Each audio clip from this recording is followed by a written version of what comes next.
Updated: Alzheimer's is the sixth leading cause of death in the United States, with an annual research budget of around $480 million, according to the Alzheimer's Association.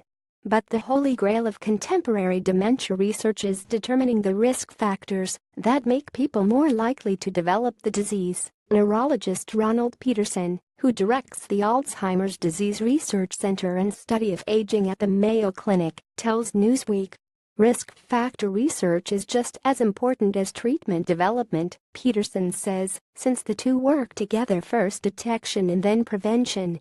Once viable pre-dementia medications are found, doctors can use them in the intervention stage, similar to how cholesterol drugs lower heart disease risk.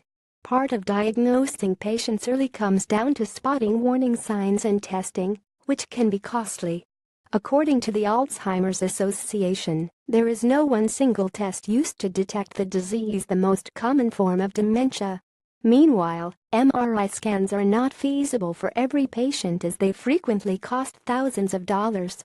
Keep up with this story and more by subscribing. NOAA team of researchers from the University of Chicago say their new research may help solve this problem by providing a simple and affordable test that detects dementia risk.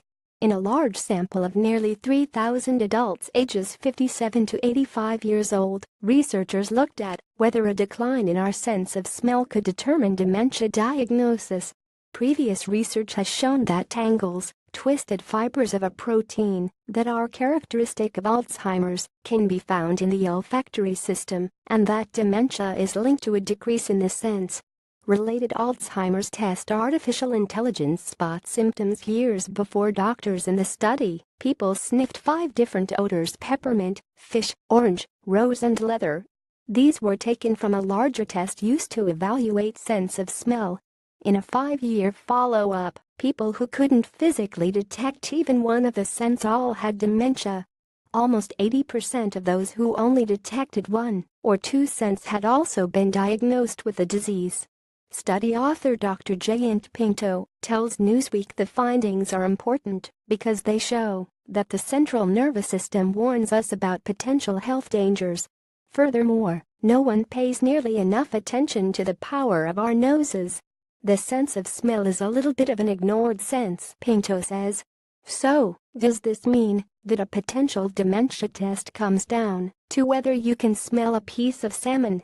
Dr. Mani De Leon, director of the Center for Brain Health at New Langan Health, expressed his ambivalence about the study's implications. In general terms, it seems pretty interesting. What's really most important in this study is the sample size.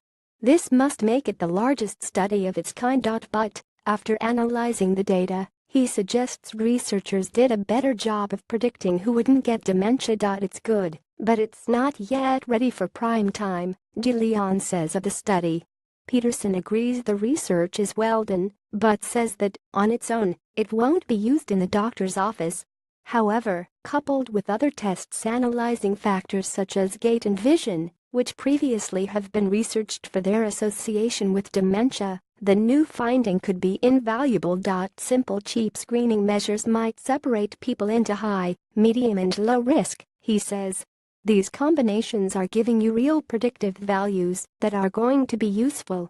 This story has been updated to include quotes from Dr. Mani De Leon.